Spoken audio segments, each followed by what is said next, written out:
It is 360 degrees of murder and mayhem, slickly produced, technologically brilliant, and exceedingly violent.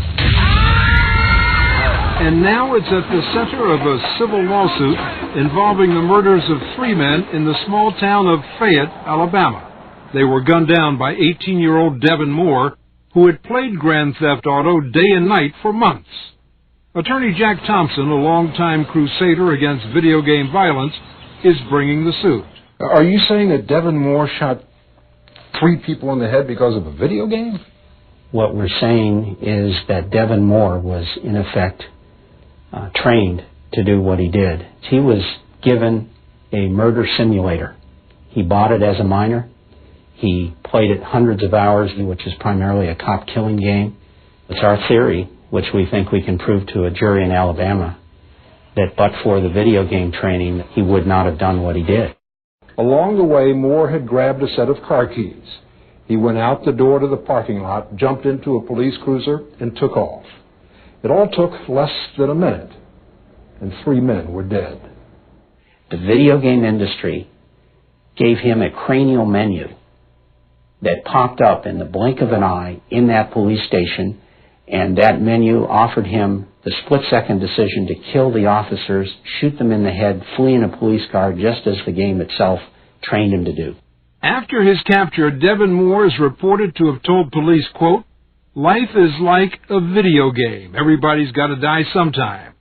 Moore is awaiting trial in criminal court. A suit filed by the families of 2 of his victims claims that Moore acted out a scenario found in Grand Theft Auto. You, the player, are a street thug trying to take over the city.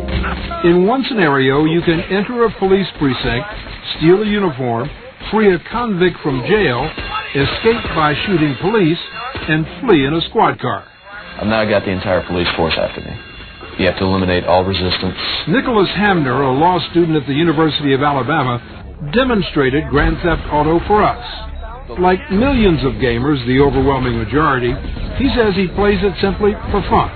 So you've already shot about 8 cops inside before you got out the door? Looked about like that. And now you're stealing a police car? David Walsh, a child psychologist who's co-authored a study connecting violent video games to physical aggression, says the link can be explained in part by pioneering brain research recently done at the National Institutes of Health, which shows that the teenage brain is not fully developed.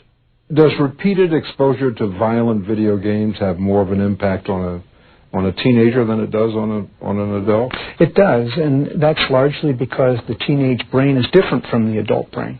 The impulse control center of the brain, the part of the brain that enables us to think ahead, consider consequences, manage urges.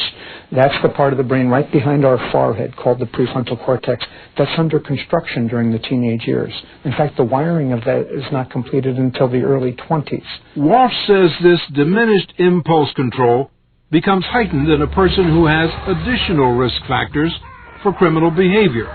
Devin Moore had a profoundly troubled upbringing, bouncing back and forth between a broken home and a handful of foster families. And so when a young man with a developing brain, already angry, spends hours and hours and hours rehearsing violent acts, and then he's put in a situation of emotional stress, there's a likelihood that he will literally go to that familiar pattern that's been wired repeatedly, perhaps thousands and thousands of times. But look, Dr. Walsh, you've got probably millions of kids out there playing violent games like Grand Theft Auto and other violent games who never hurt a fly. Right. So what does that do to your theory? Yeah.